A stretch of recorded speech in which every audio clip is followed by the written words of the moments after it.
Comments रहते हैं उसके जवाब देने की भी कोशिश करता हूँ। जैसे जैसे सिचुएशन, जैसे जैसी खबर आती है एंड अगर उस सिचुएशन, उस खबर में अगर आपका वो सवाल रहता है तो उसके जवाब भी आप लोगों को मिल जाते हैं। तो इसलिए वीडियोस भी लंबे बन जाते हैं, ठीक है, एंड आपके सवाल के जवाब भी क्लियर हो जाते हैं। इसलिए वीडियो को पूरा देखते रहिए। तो चलिए, जैसे कि आपको पता ही है दोस्तों कि सबसे इंपॉर्टेंट डेट कौन सी थी, 4 जून, जो कि हो चुकी है, ठीक है। इसके पीछे का रीज़न भी आपको पता ही है भाई, इलेक्शन का रिजल्ट हम लोग को देखने को यहाँ पे मिलने वाला था एंड इलेक्शन का रिजल्ट तो सामने यहाँ पे आ चुका है। सरकार भी आपको पता ही है किसकी यहाँ पे बन चुकी है करके, बट इलेक्शन के रिजल्ट के बाद बहुत कुछ चीज़ें होनी यहाँ पे बाकी थी एंड उसी से रिलेटेड अभी एक एक चीज़ हमारे सामने आते हुए देखने को यहाँ पे मिल रही है। और एक ऐसी ही खबर कल के दिन हम लोग को देखने को मिली एंड उसी के साथ साथ आज के सुबह के दिन भी हम लोग को देखने को यहाँ पे मिल चुकी है। मतलब देखिए, आप सभी लोगों को पता है शेयर बाजार में कैसा होता है। अब शेयर मार्केट में वो मतलब क्या है दोस्तों, ये कंपनी की दुनिया है। जो भी आप शेयर खरीदते हो वो क्या है भाई, वो कंपनी है। और ये बेसिक चीज़ें मैंने आप लोगों को बताई थी कि अगर कोई भी खबर आ जाती है, ठीक है, तो खबर क्या होती है, अच्छी भी होती है, बुरी भी होती है, बट डिपेंड करता है। अगर वो खबर कंपनी के लिए अच्छी है, मतलब कंपनी मुस्कुरा रही है भाई उस खबर के चलते, तो हो सकता है भाई कस्टमर के लिए, क्लाइंट के लिए, हम आम आदमियों के लिए वो खबर बुरी हो सकती है एंड वाइस वर्सा। मतलब अगर आम आदमी अगर खुश हो रहा है तो कंपनी दुखी होगी, ऐसी वो खबर यहाँ पे हो सकती है। दोनों एक साथ खुश होना थोड़ा मुश्किल यहाँ पे हो जाता है। और ऐसी चीज़ हम लोग को यहाँ पे कल के दिन और आज के दिन भी देखने को यहाँ पे मिल चुकी है। एंड इनफैक्ट ये खबर ऐसी है दोस्तों जिस चीज़ के चलते अभी सरकार का भी टेंशन लगातार बढ़ते हुए देखने को यहाँ पे मिल रहा है। एंड वैसी ये ऐसी बात नहीं है कि आज के दिन की बात है, पिछले कई सालों से अभी हम लोग को देखने को मिल रहा है कि सरकार का इस खबर के चलते, इस सिचुएशन के चलते जो चिंता है वो लगातार बढ़ती जा रही है। और ये सिर्फ बोलने की बात नहीं, उनके एक्शन में भी वो चीज़ें नजर आ रही है। मैं एग्जैक्टली क्या बोल रहा हूँ आपको सारी चीज़ें समझ में आएगी। तो धीमे धीमे करके, अभी तो बेस आप लोगों का क्लियर किया, अभी धीमे धीमे करके आगे बढ़ेंगे। तो दोस्तों बात हो रही है कौन से सेक्टर के बारे में, बिजनेस के बारे में, तो दोस्तों वो है टेलीकॉम सेक्टर। यस, टेलीकॉम की अगर हम लोग बात करें भाई, फ़ोन तो हर कोई आज के दिन में इस्तेमाल करता ही है। फूड, क्लोथिंग, शेल्टर वाला जो बेसिक नेसेसिटी वाला डेफिनेशन था, अभी उसमें भी बदलाव की ज़रूरत है। उसमें भी मोबाइल फ़ोन, इंटरनेट जैसी चीज़ें तो यहाँ पे डालनी ही चाहिए, इतना इंपॉर्टेंट ये चीज़ बन चुकी है। एंड येस्टरडे की अगर मैं बात करूँ, कल के दिन की बात करूँ, तो जियो ने एक बहुत बड़ा अनाउंसमेंट कर दिया था, ठीक है, जो कि आप लोगों को भी शायद से अब तक ये खबर पता चल गई होगी। क्या किया उन्होंने, टैरिफ हाइक कर दिया। टैरिफ मतलब आसान भाषा में बोल दो, आपके जो प्लान्स है जियो के वो अभी महंगे होने वाले हैं। कब से, 3 जुलाई से ये चीज़ें हम लोग को महंगे होते हुए देखने को यहाँ पे मिलने वाले। कौन से वाले, मैं प्रीपेड यूज़ करता हूँ, पोस्टपेड, कुछ भी करो, सभी प्लान्स उन्होंने, सभी मतलब सभी A to Z सारे प्लान्स के जो दाम है उन्होंने यहाँ पे बढ़ा दिया। और वो भी कितने से, मतलब देखा गया तो रेंज है 15% से लेके 27% तक उन्होंने ये चीज़ें महंगी कर दी है भाई, ठीक है। मतलब आप अंदाजा, ऑब्वियसली कौन सा प्लान आप इस्तेमाल करते हो उस हिसाब से मैं आपको रेट्स भी यहाँ पे बताऊंगा। तो बेसिकली आप देख सकते हो 3 जुलाई से ये चीज़ लागू यहाँ पे होने वाली है। तो एक बेसिक हैक क्या है भाई, कि अगर भाई रिचार्ज करवाना है सस्ता वाला तो 3 जुलाई से पहले करवा दो। उसके बाद तो ये आप ही के जो प्लान, मतलब देख सकते हैं 155 वाला जो प्लान है वो 189 का हो जाएगा। सो अगर आप प्लान कर रहे हो भाई तो देख लीजिए, आपके ऊपर है, कोई रिकमेंडेशन तो रहता है नहीं। एक तो बेसिक सी चीज़ है, काफ़ी सारे लोग, मैं तो यूजुअली ऐसे ही साल भर का प्लान यहाँ पे क्या कर देता हूँ, रिचार्ज करवाते रहता हूँ। एनीवेज, सो यहाँ पे अगर मैं आप लोगों को बता दूँ तो आप देख सकते हैं कि इनका पॉपुलर प्लान भी रहता है जियो का, मतलब सबसे ज़्यादा कस्टमर उसी में ही देखने को यहाँ पे मिल जाते हैं। तो वो कौन सा वाला प्लान था, लगभग 239 वाला था, ठीक है, जो कि उनका सबसे मैक्सिमम सब्सक्राइब यही मंथली प्लान होता था। भाई साहब वो तो हो चुका है 300 के आसपास, 25% इंक्रीमेंट है उसमें, 25%। मतलब अगर कोई है ना जियो वाला 239 इस्तेमाल करता था वो प्लान मंथली वाला, 299 का कर दिया भाई, ठीक है। और अगर इनके कस्टमर्स की अगर हम लोग बात करें, बहुत सारे कस्टमर है, 472 मिलियन यूज़र, तो सभी के ऊपर ज़बरदस्त हम लोग को इम्पैक्ट पड़ते हुए देखने को यहाँ पे मिलने वाला है। अभी अगर मैं प्लान की शीट अगर आपके सामने रख दूं तो आप देख सकते हैं, देखिए ये एग्जिस्टिंग प्लान है और ये न्यू प्लान है, ठीक है। और ये डेटा वैलिडिटी तो सेम ही है, 28 वाली रहेगी। तो आप वीडियो को चाहो तो स्क्रीनशॉट ले सकते हो, पॉज कर सकते हो। 155 वाला प्लान 189, 209 वाला 249, ठीक है। देन वो 1.5 GB वाला है, देन 2 GB वाला है। देखिए सारे इसमें 399 वाला 449 तक चला गया। 2 महीने वाला प्लान आप देख सकते हो कैसे बढ़ गया। ये ओल्ड है और ये न्यू है, सब में आप लोगों को प्राइस बढ़ते हुए देखने को मिल चुके हैं। 3 महीने का प्लान आप देख सकते हो, एनुअल प्लान आप यहाँ पे देख सकते हो, ठीक है। सब कुछ जितना भी डेटा, प्रीपेड, पोस्टपेड से रिलेटेड हर एक प्लान है, वो सारी चीज़ें हम लोग को महंगी होती हुई देखने को मिल चुकी है। सो डेफिनेटली इस चीज़ का बेनिफिट किसको मिलेगा, तो कॉमन सेंस वाली बात है भाई, शेयर मार्केट की सबसे रिलायंस इंडस्ट्री को। अभी रिलायंस का जो जियो का शेयर है वो अलग से तो लिस्टेड है नहीं, तो इसी के पेट में ही सारे वो मतलब इनके बच्चे देखने को यहाँ पे मिल जाते हैं, चाहे वो जियो हो या फिर रिटेल का हो। हाँ, जियो फाइनेंशियल सर्विसेज था वो तो अलग हो गया, ठीक है। अभी उससे रिलेटेड अगर कभी खबर आती है तो उस अलग स्टॉक को देख लेते हैं, बट तब तक के लिए अगर देखा गया तो बाकी जियो, रिटेल, ऑयल, केमिकल, पेट्रोकेमिकल, कुछ भी खबर अगर आ जाती है तो भाई हमें तो रिलायंस इंडस्ट्री को ही देखना पड़ता है। और इसी चीज़ के चलते रिलायंस हम कह सकते हैं पिछले 2-3 दिन से काफ़ी अच्छा तेज़ी के साथ बढ़ते हुए देखने को यहाँ पे मिल रहा है। मतलब इलेक्शन के बाद हमें पहले से ही पता था कि ये होने वाला है। मैंने इसके ऊपर वीडियो भी बनाया था कि इलेक्शन खत्म होने दो, उसके बाद ये कंपनी अपना रेट्स यहाँ पे बढ़ाने वाली है, वरना रिजल्ट के ऊपर इंपैक्ट पड़ता है ना, ऐसा डायरेक्टली नहीं बट इनडायरेक्टली। अभी स्मार्ट लोगों को समझ में आया होगा कि मैं एग्जैक्टली क्या बोल रहा हूँ करके। ठीक है, चलो आगे बढ़ लेते भाई। अभी जैसे ये प्लान देखने को मिल गया कल के दिन, तो काफ़ी लोग जियो यूजर्स को क्या करने लगे, ट्रोल करने लगे। भाई देखो तुम्हारी तो बैंड बज गई भाई, रेट्स तो बढ़ गए करके। बट चलिए कोई बात नहीं, अगर आप एयरटेल इस्तेमाल करते हो तो आप लोगों के लिए भी गुड न्यूज़ बोलो कि बैड न्यूज़ समझ ही लीजिए भाई। एयरटेल वालों ने भी सुबह सुबह अनाउंसमेंट कर दिया है, ये भी टैरिफ बढ़ा चुके हैं। तो चलिए कॉन्ग्रेचुलेशन, जियो हो या फिर एयरटेल हो, सबका रेट बढ़ते हुए देखने को मिल रहा है। आफ्टर जियो आप यहाँ पे देख सकते हो, थोड़ा सा इसको हटा देता हूँ, ठीक है। After Jio Airtel also increases mobile tariff, ठीक है, फ्रॉम 3 जुलाई। देखिए भाई टाइमिंग देखिए दोनों का, 3 जुलाई, आप समझ रहे हो यहाँ पे, ठीक है।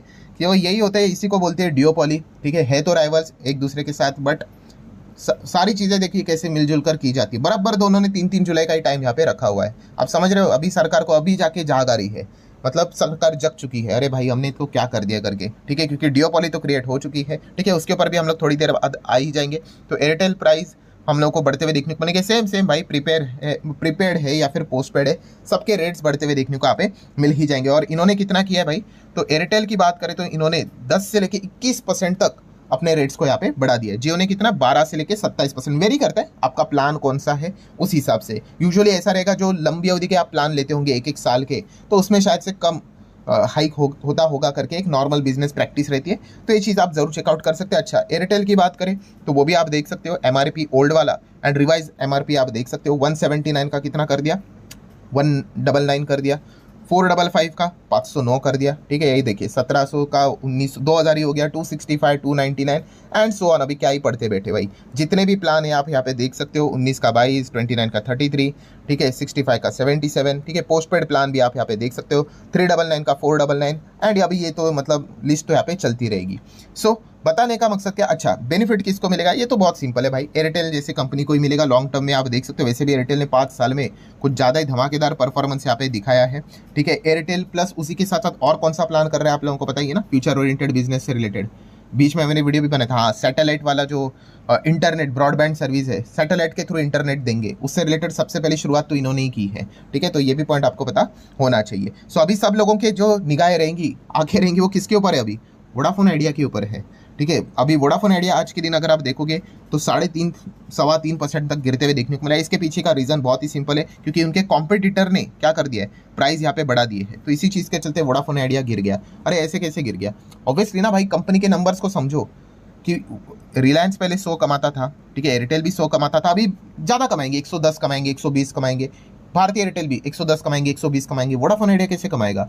तो अगर उनको यहाँ पे कमाना है तो वोडाफोन आइडिया को भी क्या करना पड़ेगा, अभी यही चर्चा चल रही है। Vodafone Idea also need to raise their tariff, उनको यहाँ पे बढ़ाना ही पड़ेगा। अगर वो नहीं बढ़ाएंगे, ठीक है, कस्टमर तो रिटर्न कर पाएंगे बट शेयर होल्डर चले जाएंगे भाई।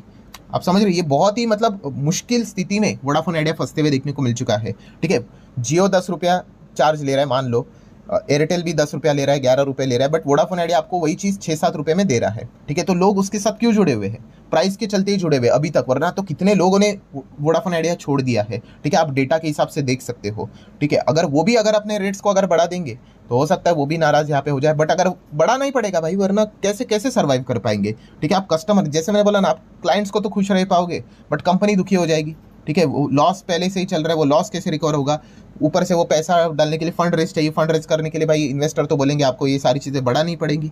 तो हम डेफिनेटली कह सकते हैं इतना तो बढ़ाएंगे कि वोडाफोन क्या करेंगे, एयरटेल एंड जियो से थोड़ा कम रखेंगे करके। मतलब जबरदस्त सिचुएशन में वोडाफोन आइडिया हम लोग को फंसते हुए देखने को यहाँ पे मिल चुका है। अभी देख लेते हैं आगे क्या होता है करके। So whole summary is what, कि अगर आप जियो यूज़र हो या फिर एयरटेल यूज़र हो, दोनों के रेट्स हम लोग को बढ़ते हुए देखने को मिले। अभी मज़ेदार बात क्या है भाई, कि जियो वाले गुस्से में थे कि भाई हम तो एयरटेल लेंगे, जाओ अभी क्या हो गया। आप समझ रहे हो कैसे हम लोग को ये डियोपॉली देखने को मिल जाते हैं। बराबर टाइम भी देखिए 3 जुलाई रख दिया, अभी कोई शिफ्ट नहीं करेगा, क्या करोगे शिफ्ट करके, दोनों साइड से पहले 100 था, इन्होंने 110 कर लिया, अच्छा हुआ 100 के और जाने वाले थे, ले लो, इन्होंने भी 110 कर लिया, समझ रहे हो। तो ये चीज़ें देखने को आप मिल चुका है। और जैसे मैंने कहा, इस चीज़ के चलते सरकार भाई बहुत प्रेशर में आ चुकी है, सरकार यहाँ पे लिटरली फंस चुकी है। क्यों, क्योंकि डियोपॉली क्रिएट हो गया भाई, और ये जो डियोपॉली क्रिएट हुआ है इस चीज़ के चलते जो आम जनता है वो परेशान हो जाती है, ठीक है। सो ये एक दिक्कत देखने को मिल रही है। तो सर क्या इसके खिलाफ सरकार कुछ नहीं कर सकते? अरे पहले ही सरकार के पास तो हम लोग को ये चीज़ें देखने को मिल जाती है। कॉम्पिटिशन कमीशन ऑफ इंडिया करके रहता है दोस्तों, CCI। इनका काम क्या होता है कि हेल्दी कॉम्पिटिशन बनी रहे, ये इनका काम हम लोग को देखने को मिल जाता है, ठीक है। और ये अल्टीमेटली क्या है, सरकार का ही तो डिपार्टमेंट है। तो कोई भी चीज़ लाने से पहले इनका ही आप लोगों को अप्रूवल चाहिए होता है, हरी झंडी चाहिए होती है। इनको हरी झंडी ऑलरेडी इन्होंने देके रखी हुई है, तो कोई भी दिक्कत इनको नहीं होगी, कोई इनके खिलाफ कोर्ट में भी नहीं जा सकता है, ठीक है। तो आप समझ रहे हो, तो इसलिए सरकार यहाँ पे फंस चुके हैं। इसीलिए सरकार अभी क्या कर रही है, BSNL को रिवाइव कर रही है, ठीक है। ये जो बीच में हम लोगों ने देखा था ना, कितना 90,000 करोड़ कैबिनेट ने अप्रूव किए थे 2023 में, अभी 1 साल भी नहीं हुआ है। 90,000 करोड़ क्यों? To revive plan for the BSNL। Revive मतलब वापस जिंदा कर रहे हैं, और उसमें भी क्या करेंगे, 4G के साथ शुरुआत करेंगे। मतलब समझ रहे हो कितना पीछे, ठीक है। अभी 5G की ये बातचीत कर रहे हैं और ये 4G की बातचीत कर रहे हैं। तो ये दिक्कतें अभी हम लोग को होती हुई देखने को यहाँ पे मिल चुकी है। क्यों? यहाँ पे डर किस चीज़ का है, डियोपॉली ऑलरेडी क्रिएट हो चुकी है। मान लो कल एयरटेल यहाँ पे, मान लो ऐसे ही 500 बोल देता है, जियो भी बोलता है भाई 500 के रेट्स, क्या ही करोगे आप, ठीक है। आप बोलोगे सर हम किसी और थर्ड पार्टी के और यहाँ पे चले जाओगे, ठीक है। वो सारी चीज़ें बोलने वाली यहाँ पे होती है, बट अगर कल कुछ यहाँ पे प्रॉपरली नेटवर्क नहीं आए, कुछ दिक्कतें अगर हो गई, ठीक है, क्योंकि सेलफोन अभी के ज़माने में कितनी इंपॉर्टेंट चीज़ है भाई, आप सभी लोगों को पता ही है। एंड कल कुछ काम में अगर कोई गड़बड़ी हो गई, आपके बॉस ने कॉल किया और आप ये एक्सक्यूज़ दे रहे हो कि नहीं नहीं मेरा तो ये नया नेटवर्क है वो नहीं चल रहा था इसीलिए, तो आपके जॉब, मतलब ये सारी चीज़ें बाद में दिक्कतें क्रिएट करवा सकती है। So whole conclusion is what, इसमें जियो एंड एयरटेल ये तो बहुत ज़बरदस्त तरीके से चलते हुए देखने को आप मिल रहे हैं। अभी इनको टक्कर देने के लिए वोडाफोन आइडिया को भी सरकार ने जीवित रखने की कोशिश की, अपना स्टेक को यहाँ मतलब जो डेप्थ था उसको इक्विटी में तब्दील कर लिया, वो तो एक जिंदा करने की कोशिश यहाँ पे की है, ठीक है। एंड BSNL को भी वापस कमबैक लाने की कोशिश यहाँ पे की जा रही है, बट देखा गया तो काफ़ी कमज़ोर प्लेयर देखने को मिल रहे हैं वोडाफोन आइडिया एंड BSNL, ठीक है। क्योंकि जियो एंड एयरटेल के यूज़र लगातार बढ़ते जा रहे हैं और ये दोनों का परफॉर्मेंस लगातार डिग्रेड ही होते जा रहा है, ठीक है। तो ये पूरा चीज़ अभी हम लोग को देखने को मिल रहा है। इस चीज़ के चलते सरकार भी प्रेशर में देखने को यहाँ पे मिल रहा है, और अपोजिशन भी इस चीज़ के चलते सरकार को अभी ज़रूर सवाल पूछेगी और परेशान करेगी। देख लेते आगे क्या होता है करके। तो ओवरऑल जो सिनेरियो था, पूरी जो कहानी थी, स्टोरी थी, वो मैंने आप लोगों के सामने यहाँ पे रख दिया। हाँ, और वो एक और आपका जो सवाल रहता था, सर आप ये बोलते हो ना कि एयरटेल या फिर रिलायंस की बात कर ले, ठीक है। अभी जियो इसी के अंदर आ जाता है, अभी है तो ये large cap, and large cap की सर क्या गारंटी तो नहीं होती, बट फिर भी एक कैसे मैनेज कर लेते, 5 साल में डबल, 6 साल में डबल, ऐसे मैनेज कर लेते। किया नहीं किया कि नहीं, इन्होंने अपनी ग्रोथ को मेंटेन रख लिया, प्राइस उतना बड़ा बड़ा कर, ठीक है। और कोई कॉम्पिटिटर भी नहीं है कि वो अपना प्राइस ना बढ़ाए, मतलब बड़ा कॉम्पिटिटर, तो इसके और लोग शिफ्ट हो जाए करके नहीं। तो दोनों एकदम मस्त तरीके से आगे बढ़ते हुए देखने को मिले। 3-3 जुलाई दोनों ने तारीख रखी हुई है, ऑलमोस्ट दोनों ने सेम प्राइस हाइक करके रखा हुआ है, तो है आपके पास, उसी के हिसाब से चलना पड़ेगा। तो इसलिए ये अपने क्या कर लेते हैं, जो रिटर्न्स भी है उसको भी सम हाउ मैनेज यहाँ पे कर ही लेते हैं। सो आशा करता हूँ दोस्तों पूरी पिक्चर अच्छी तरीके से आप लोगों को समझ में आई होगी। वीडियो पसंद आया होगा तो चाहो तो आप इसको like as well as share कर सकते हो। मिलते हैं अगले वीडियो में, तब तक के लिए बाय बाय।